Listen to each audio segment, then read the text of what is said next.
adventure happened yesterday. Exploring this pit right here. Notice the banks.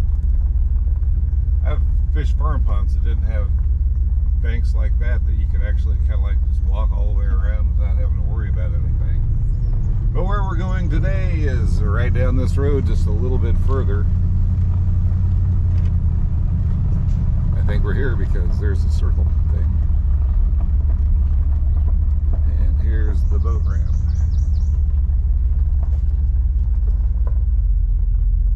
Ooh, that looks intriguing. We'll take a closer look here.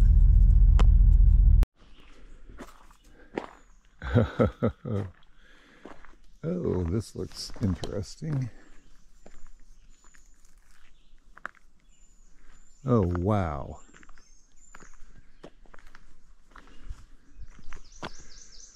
Wow. The sheriff went in gonna get the man, but he never came out again. Huh. I wonder where the Louisiana sheriff went to. Kind of looks like a Louisiana bayou. That is so cool looking. I wonder if he can, I mean, I know I can get my boat in through here and go back that way. I wonder how far back it goes. Probably that's about it. And then we have the same thing over here. Oh, this is so cool. So the boat ramp goes out, and I know I can go right through. I wonder why. It's like the water came up in here or something, because I don't think that stuff grows that well in water normally, right? Or maybe it does. Wow. How cool. And then we have a couple of trees sticking up in the water out over there. Got a little strip of vegetation, so oh my goodness. And according to the map, it goes down that way a good little stretch, and down that way a good little stretch. So I think I'm gonna take a good little stretch and get this boat out and get going. Man, cool.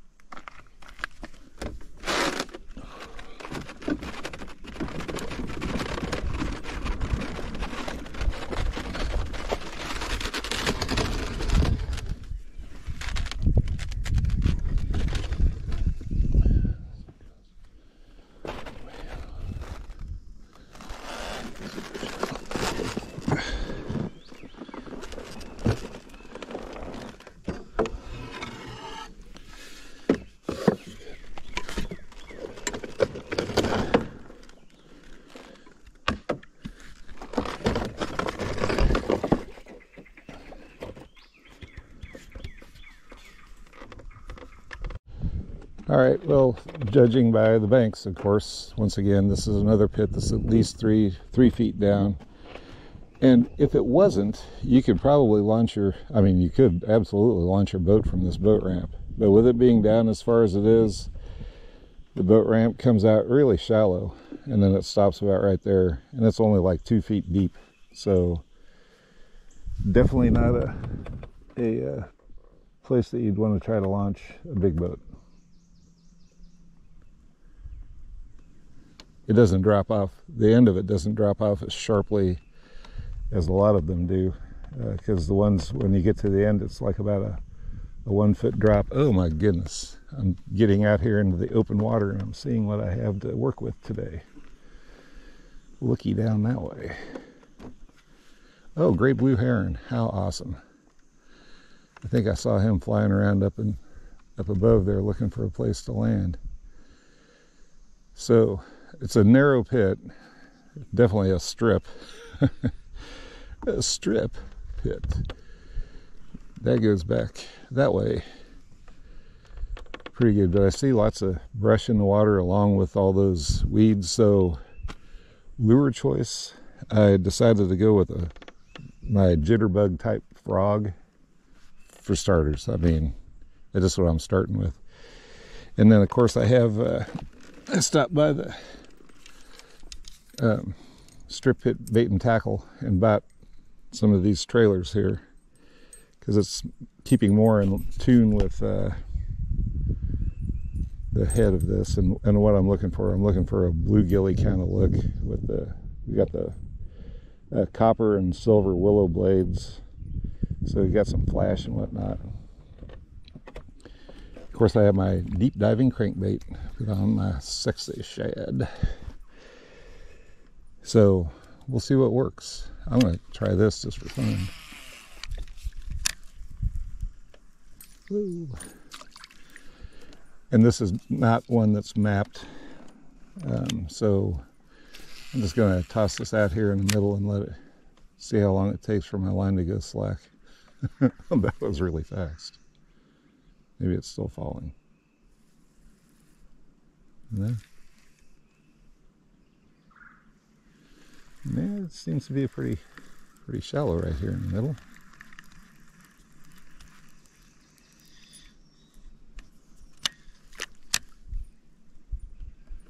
So that could be interesting. Try it over here, closer to this bank.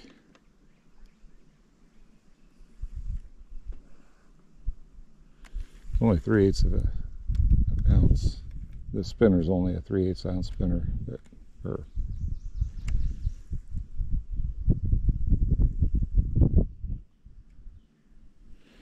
yeah, seems to be pretty shallow. That's all right though. Man, I guess maybe I need to put on a buzzbait. Yeah, that's all I'll do. I don't think I'm going to have much luck with my deep diving crankbait in here, so I might change it out.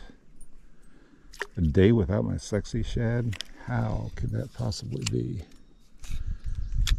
Wacky rig would be maybe a good thing since it's shallow. Don't know. Using the Ozark Trail version of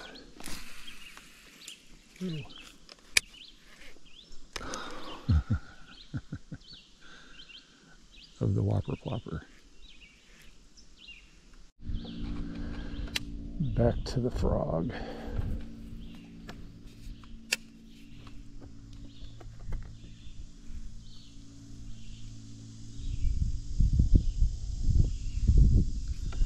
The pad crasher. No pads to crash, just moss piles.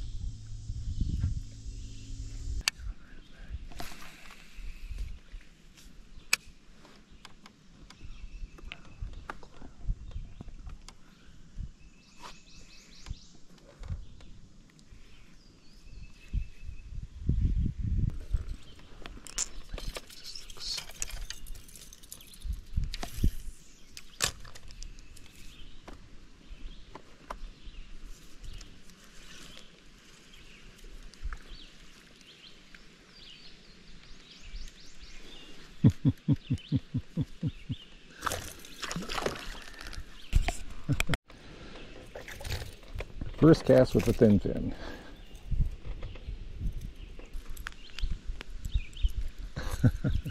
Oh, he'd been munched by something, or tried to get munched by something. Just on that one side.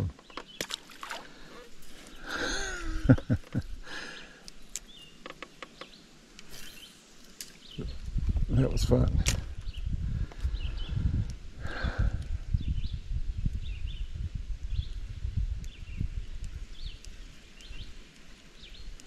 But this is what my brother caught his personal best bass on. It stood for a long, long time until he bested it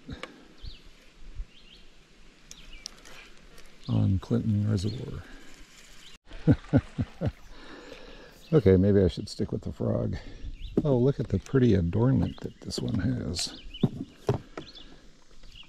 I put it on, tossed it out, came and just annihilated it.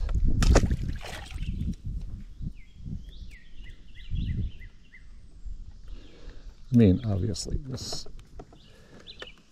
this kind of structure screams all kinds of stuff. Weightless worm, frog, buzzbait.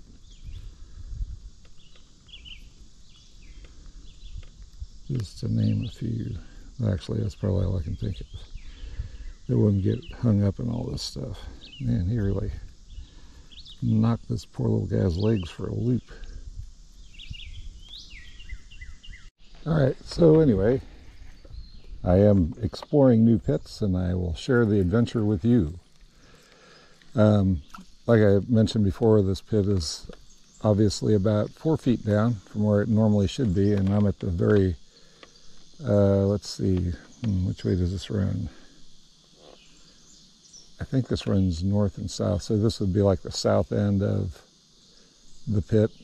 But see those logs in the water? I don't know if it shows up that well on this video, but there's big trees that are laying down like that. Those would be underwater, and you'd be able to go around this corner here a little bit. All these things sticking up out of the water would be submerged, like that stump right there. And that would all be underwater. That'd be a little ridge just sticking right up, right close to the surface of the water right here. With something on the back side of it. How cool. Those trees would be in the water. You get the idea. All this wood here would be covered up. And I don't know. I'd probably be able to use my deep diving crankbait here in the middle. But when I tried just dropping a lure down to see how deep it was, it's not that deep. It's only like, probably about 5 or 6 feet deep at the deepest, but it's got all these weeds growing up from the bottom, so it really limits you on what you can use for bait. You know, some kind of shallow running crankbait out here in the middle. Oh, I see a gar. Ooh, no, that might be, yeah, I think that's a gar. Freezing along the edge there. And that may have been what got my little bass's back. Got nipped at by a gar. But anyway, so this is really cool. I mean, the vegetation growth, the wood in the water, the open pockets. You know, caught one right away on a frog when I tossed it out there. Haven't had any more signs of life. Of course it is, let's see, it's 11:35. You know, so middle of the day kind of thing again.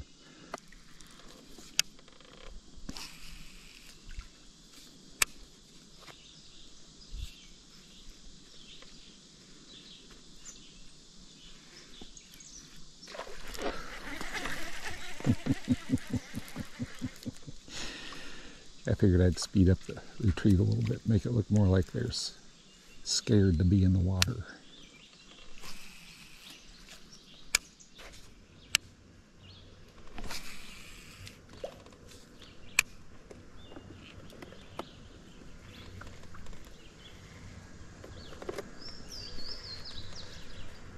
It don't look like there'd be a big bass hanging around this tree.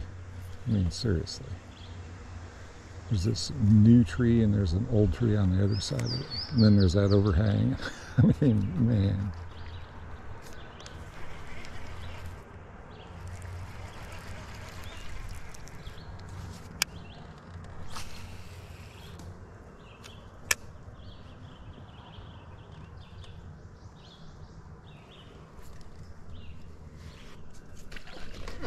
Oh, yeah. Yep.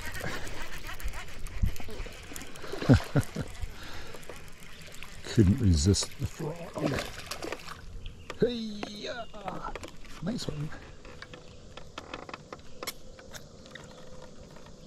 Give me this cheek, that's weird.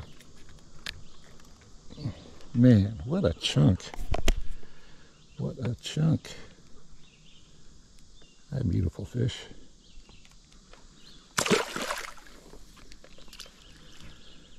Let that be a lesson to any frog sitting on the bank.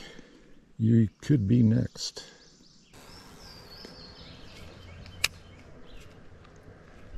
Dare you. I double dog dare you to come through the grass and get that frog. You're on the other side of the tree. You'd have the advantage. The advantage is slowly becoming mine.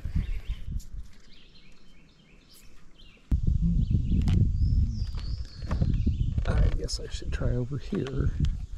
That's what I like about this pit is, I mean, you can cast it either bank without really having to worry about moving your boat too much.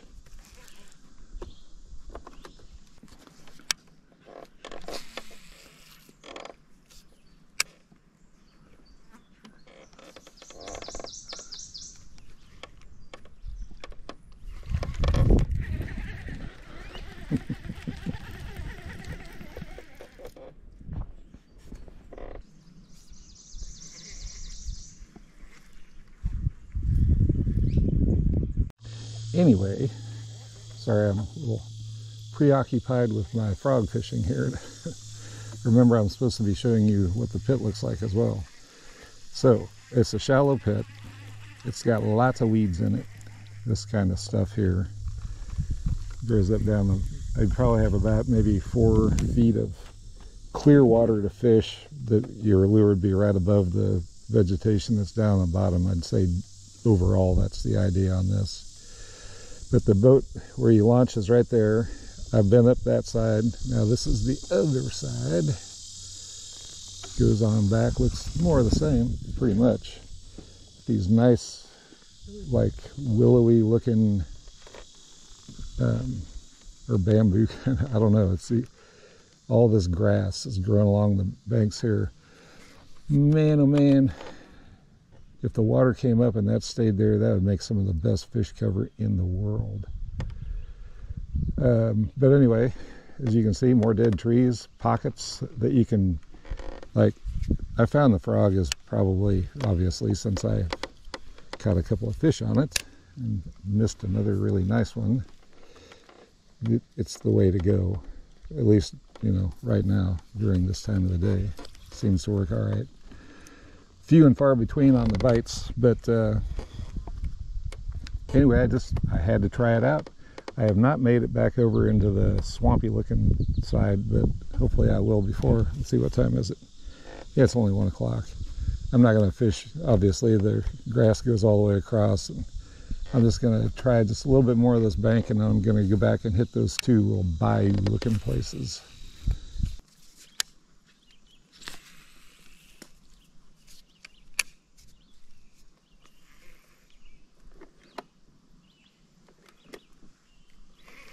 Nice deep little channel.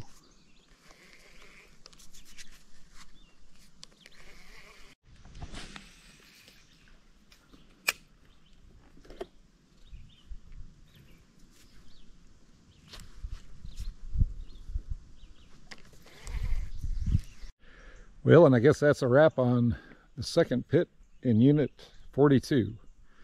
The next one I'm going to do will be on Monday. It's like an H-shaped pit on the south side of the square that makes Unit 42. But man, I didn't catch a lot of fish. I think only like 2 or 3.